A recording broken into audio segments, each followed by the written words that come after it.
So, hello everyone, this is Etho. I just died in the game in one of the worst ways you possibly can. I suffocated in a wall. This has happened to me a couple times before. Basically, I ender pearled and got stuck into a wall, and I was not able to free myself in time, and I suffocated. Which, okay, no big deal, right? Well, this has happened to me a few times, and every time this has happened to me, I've never been able to find my stuff again. It's almost like it disappears. So, we'll see if we can find it here. It's almost like finding a needle in the haystack. So I ender pearled out through the mouth and got stuck into the ground here, I'm guessing. I didn't see exactly. Everything just went black and scary. So, actually, let's use our search tool here. Looks like there's a bunch of items up there, yeah. Entities are at 50 up this way. Oh, and there's water right there? I heard grass break right before I died, like dirt broke, so maybe that's what this is, this water here. Maybe I busted some of this. Oh, well, that would be up here then. Oh, there's my stuff! Yes! Oh, sweet. Okay. Did I get it all? Looks like I got it all. Okay, that wasn't too bad. I thought I was never going to find it again. I was just out collecting sand for today, for something I was doing. Alright, and I didn't even mess up my river when I broke that lily pad. Where did this lily pad come from? Was it here? Must have been. Cool. Whew, that was a relief. I got my stuff back. It's always such a pain when you gotta remake your picks and your shovels and your swords, and the main thing I was worried about was losing my boots. But we got it all back. And now we are back at the underground village again today, just for a brief moment here. I've been setting these up. It's moving day. It's moving day for our villagers. So I got a whole bunch of doors inside these houses. We're gonna see if this works or not. I cut a line up to the sky there, so sunlight can get down. These doors are facing this way here, so this is considered like the outside, this area. And I know from when we were working on Emerald Village, you only need like a 2-block space that's one wide for it to count as a house. So I think this will work. It just needs a little bit of space. So this is the outside here. So I think at nighttime they're gonna come in here, and then they'll probably wander around the cave. But we'll see. That's if they recognize these as houses. So I got that one ready. There's 7 doors in there, and then I also got 7 doors in this one. And we'll see what happens here. So last episode we were working on that villager purifier thing. We're gonna try it out. So I got a water drop ready for the villagers here, and we'll go up. I cut out a tunnel here, which I'll fancy up if this works at a later time. Got some stairs to come down, and then I just made a little room here, which I'll make a little bit nicer yet too if this works. But my plan is to free the villagers and then have the zombies chase them down the tunnel, and hopefully that works. I was not able to have pistons under these half slabs though, because when they're stepping on the pressure plates, it was powering the pistons, and I couldn't get them to move when they were in the powered state. So to free them, I'll just have to do it manually. You're free! Actually, one of these guys, I think it was this one. Yeah, he's selling diamond chest plates, which is pretty good. Yeah, you're free. Wonder if they'll wander out on their own. They're definitely able to.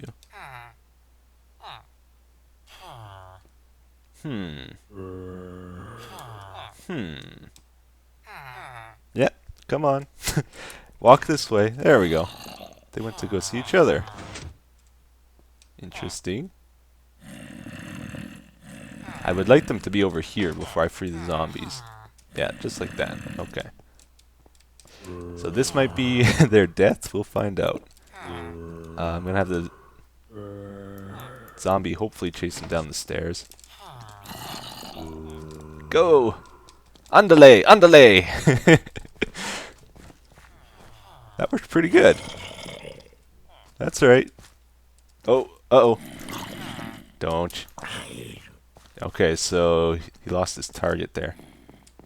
Wonder if we can get him to lose me. Nah, he's pretty fixed on me. They'll probably run, though, even if he's chasing me, right? Hey, guys, I think you should get going. Yeah, I really think you should run. Go, man. Go! You know, I can get hurt here, too, not just you. Oh. Oh. Okay, so I gotta be careful about that. Stop going this way. I need him like... Yeah, like that. Okay. So this isn't as easy as I was hoping. Maybe I made the tunnel too wide. If it was 2 blocks wide or less, it would work perfect, I think. But if they're at the edge like this, it's like they don't want to go. Sometimes the zombie can get by him then. Friendly zombie. Ah! Oh. Did he turn on them? No, he didn't. He's afraid to jump down. Okay. Well... Alright, that didn't work so well. Alright, we're trying this again with the one block wide tunnel. They're pretty hesitant to move. This guy's really close. I guess I would have to push him down myself. There we go. Oh, he came down this time though. If he's focused on me, these guys are safe, it looks like. Alright, guys. The village is yours. I know you like the swimming pool, but there's a lot more to see over here. Okay. I'll let them be down here for a bit, see if they find the houses or not. Okay, so after some time here, it's been about 30 minutes or so. Both the villagers found this house. They both went in it. They keep getting stuck in this little flower bed thing, though, so I'll have to change that. He has no way of getting out at the moment. One of them found this house up here and actually went in it, which is good. And I think he's just wandering around the caves at the moment. Which is fine. If they see this as a village, they won't get lost in the caves. They have not found this house yet, though, and that's what's really important, that they find this one, because it has 7 more doors in. And in total, that would be 14 doors, which would support 4 villagers. But if they only find that one house, it's only enough to support 2 villagers. Which means they're not going to create any baby villagers until they find both these houses. Work montage begin.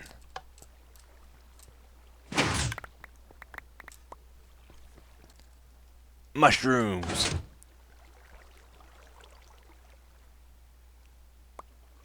Oh yeah. Need more nom noms. Ha ha ha. Super tractor mode. Engage. Haha.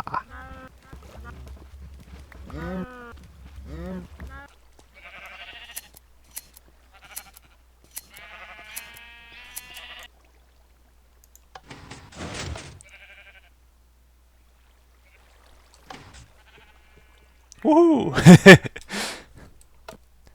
I have a skill testing question for you guys. You ready for it? How much wood could a woodchuck chuck if a woodchuck could chuck wood? The answer? A woodchuck would chuck as much wood as a woodchuck could chuck if a woodchuck could chuck wood.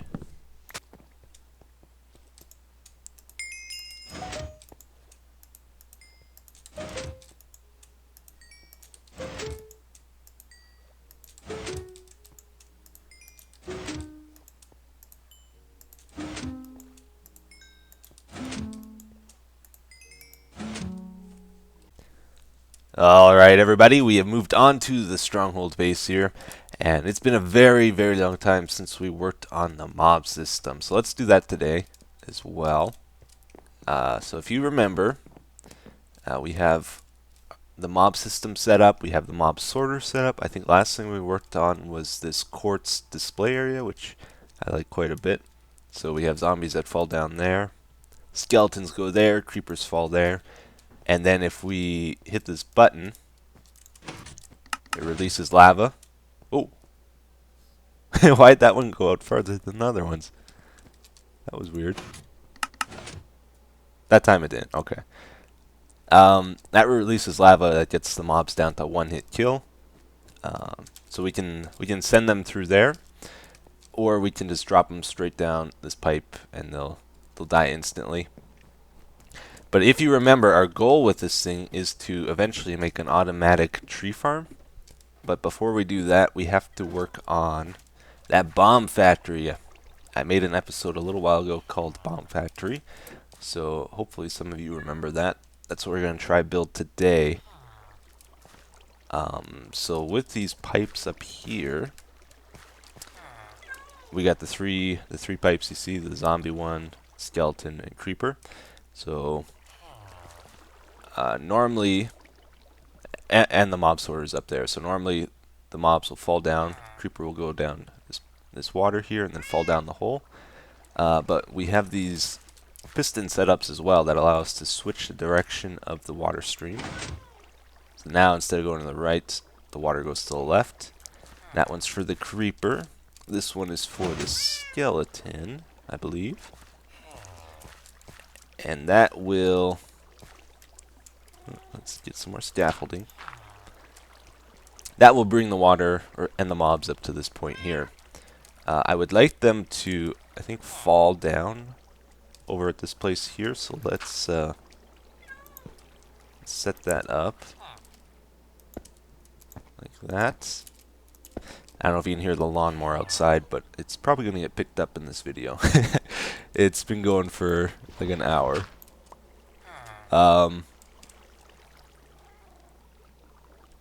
Yeah, so... Well, actually, no, let's not use a sign there. We're going to use trapdoors.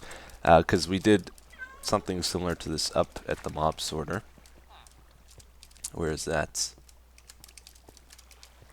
Where is that?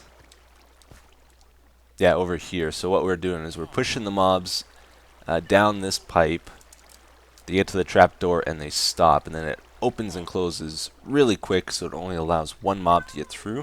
And we got to do the same for each of these, because we only want one skeleton and one creeper to get through at a time, if possible. So let's try to do it the same way. That there. All right. Oops. Oops. Let's waste some more glass. Why not? All right. Okay, so trapdoors will control, allowing them to fall down there. Let's see what else. So I gotta extend this water stream with signs and whatnot here. Can we put one? I think we gotta put one here. Alright, and build this up. And then we can get water there. I'm going to work on this just a little bit to get this section done, so it's going to be a bit repetitive. There we go. We got this pipe sorted done now. So the water stream continues here. Creepers will get pushed down the stream up to the trap door, and then this is going to be controlled by redstone to open and close really quick like that. They'll fall down, and this is our next section here. And the skeleton pipe is much the same. Not sure if we can get into it. Let's try here.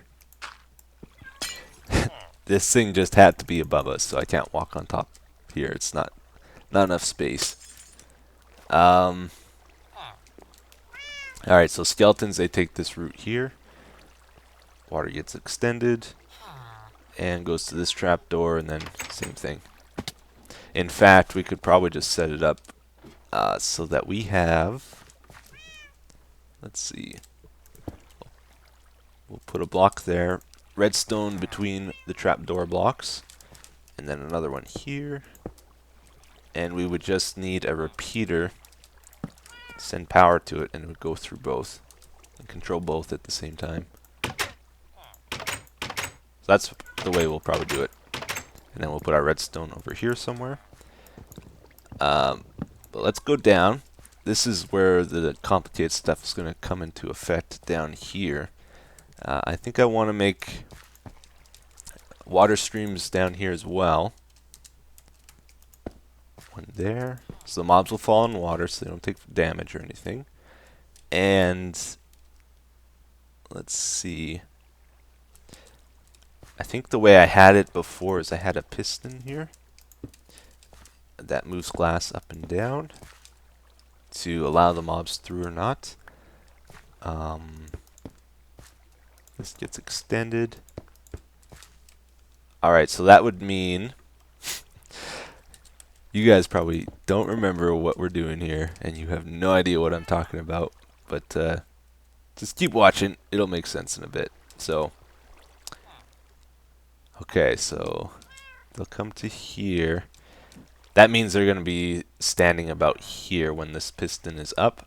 So we need this a look-through area here so the skeleton and creeper can have a clear passage to each other, because we got to get the skeleton to shoot the creeper to get him angry at the skeleton, so that when the two combine they explode.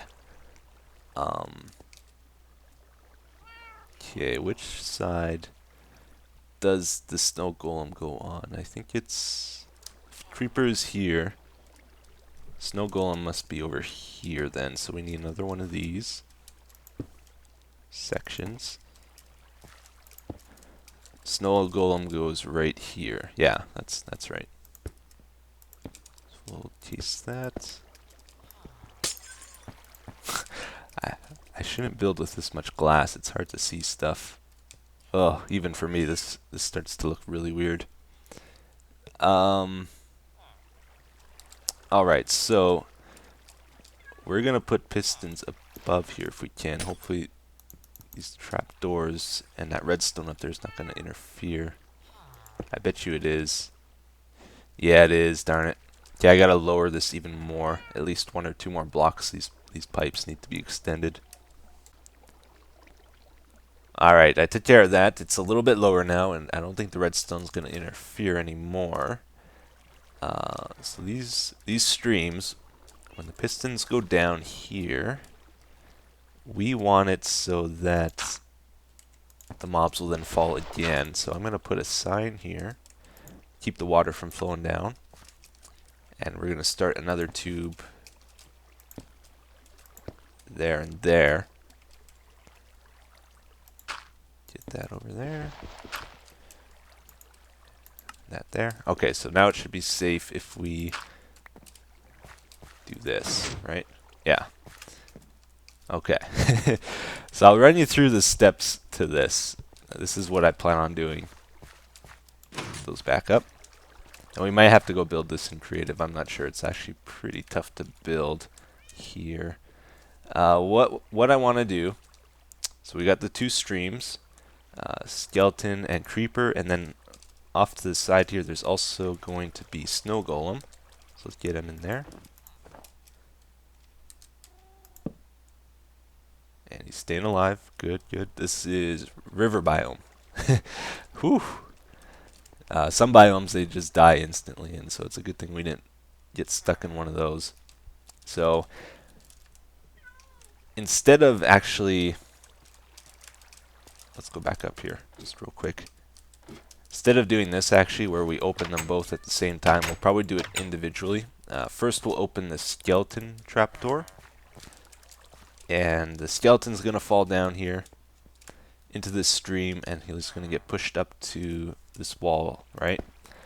And then once he gets to this place here, we need these 2 pistons to retract, pull up the glass block so that the snow golem can see the skeleton and take a take a swing at him, and then the skeleton's going to get hit by a snowball, and then we want to knock him onto a pressure plate.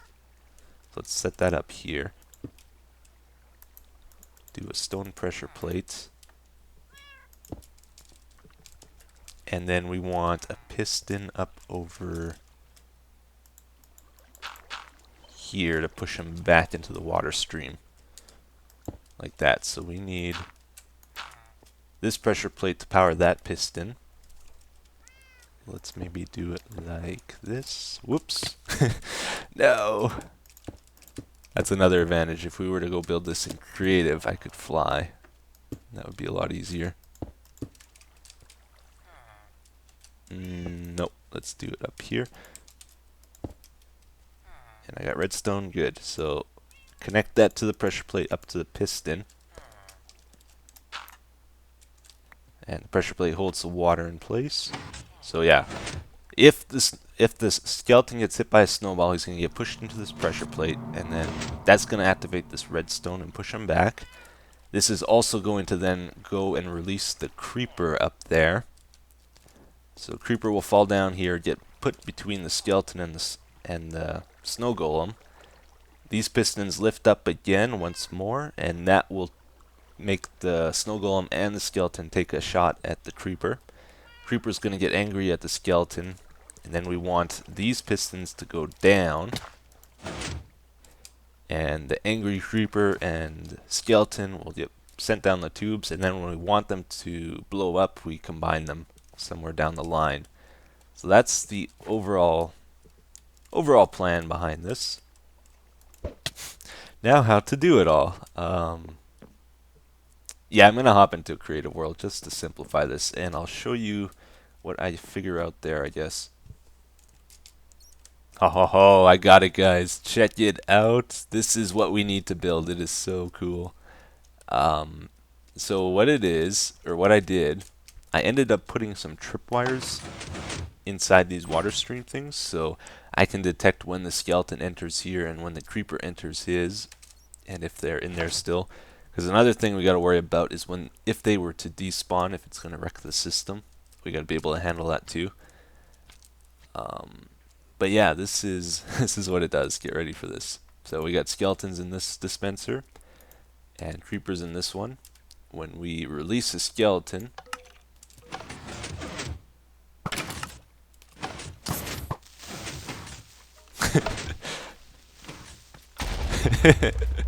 that's so cool. It's like a million things happen in this little area. It doesn't work 100% though. I have to still fix a few things.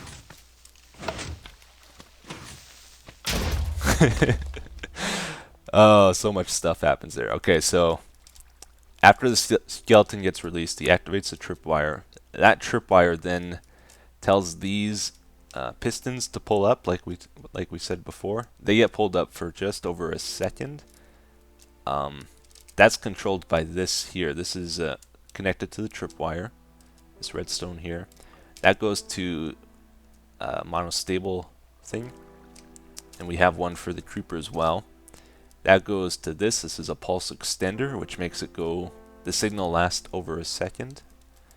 And then that goes up to an inverter and to the pistons.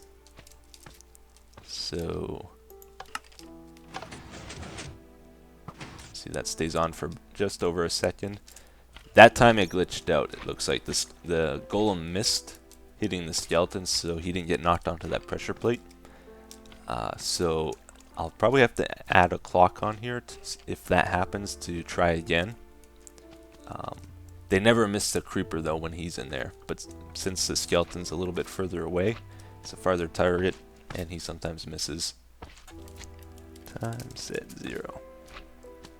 But yeah, that is pretty cool.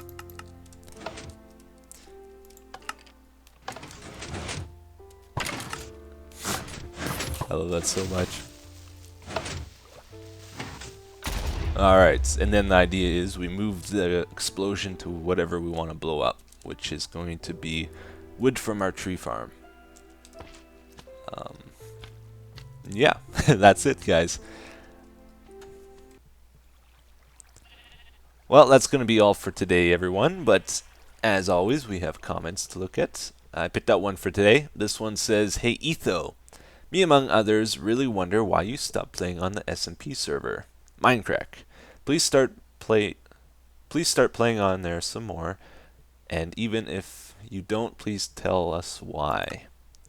Except Except for that, I have nothing more to say, but have a good day, and excuse the English, at some places I'm Swedish, just like Anders."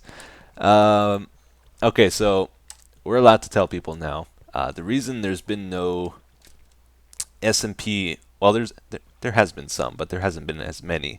The reason I haven't been playing on Minecraft Vanilla so much lately is because we're resetting the map, and we've had that plan for a couple months now. And it's just sort of discouraged me from building anything because it's going to get deleted. So the plan is to reset the map in 1.6, which is coming out in like a week or so. And then when that happens, I'll probably get back into SMP like I was before. So don't you worry, guys, it's coming back. But that's all for today, guys. Thank you for watching, and have a wonderful day.